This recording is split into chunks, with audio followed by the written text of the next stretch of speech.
It's a pleasure to present a woman poet. We have such a predominantly masculine week here, a fact that didn't really strike me till the programming was complete. What it shows about my taste, I don't know, but I'm very glad that we have, at any rate, one very fine woman poet this evening, Miss Sylvia Plath, as I refer to her by her maiden name before she was Mrs. Ted Hughes. And with great pleasure I ask Miss Plath to read to us.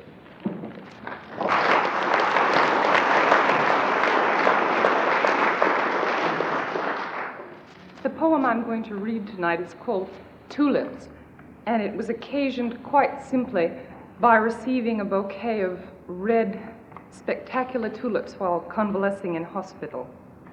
The tulips are too excitable. It is winter here.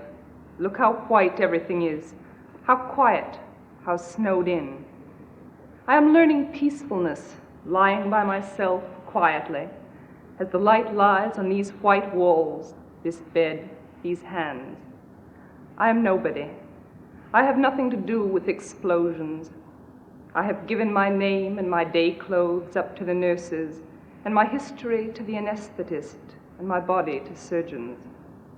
They have propped my head between the pillow and the sheet cuff, like an eye between two white lids that will not shut. Stupid pupil, it has to take everything in. The nurses pass and pass. They are no trouble. They pass the way gulls pass inland in their white caps, doing things with their hands, one just the same as another, so it is impossible to tell how many there are. My body is a pebble to them. They tend it as water tends to the pebbles it must run over, smoothing them gently. They bring me numbness in their bright needles. They bring me sleep. Now I have lost myself. I am sick of baggage. My patent leather overnight case like a black pillbox. My husband and child smiling out of the family photo. Their smiles catch onto my skin, little smiling hooks. I've let things slip, a 30-year-old cargo boat stubbornly hanging on to my name and address. They have swamped me clear of my loving associations. Scared and bare on the green plastic pillowed trolley, I watched my tea set, my bureaus of linen, my books sink out of sight, and the water went over my head. I am a nun now. I have never been so pure. I didn't want any flowers. I only wanted to lie with my hands turned up and be utterly empty. How free it is. You've no idea how free. The peacefulness is so big it dazes you. And it asks nothing. A name tag, a few trinkets. It is what the dead close on, finally. I imagine them shutting their mouths on it like a communion tablet. The tulips are too red in the first place. They hurt me. Even through the gift paper, I could hear them breathe lightly through their white swaddlings like an awful baby. Their redness talks to my wound. It corresponds. They are subtle. They seem to float or they weigh me down, upsetting me with their sudden tongues and their color, a dozen red lead sinkers round my neck. Nobody watched me before. Now I am watched.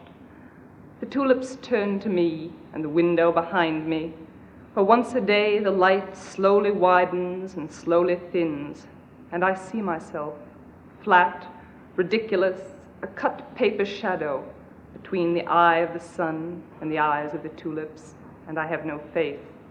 I've wanted to efface myself. The vivid tulips eat my oxygen. Before they came, the air was calm enough, coming and going, breath by breath, without any fuss. Then the tulips filled it up like a loud noise. Now the air snags and eddies round them, the way a river snags and eddies round a sunken, rust-red engine. They concentrate my attention that was happy, playing and resting without committing itself. The walls also seem to be warming themselves. The tulips should be behind bars, like dangerous animals.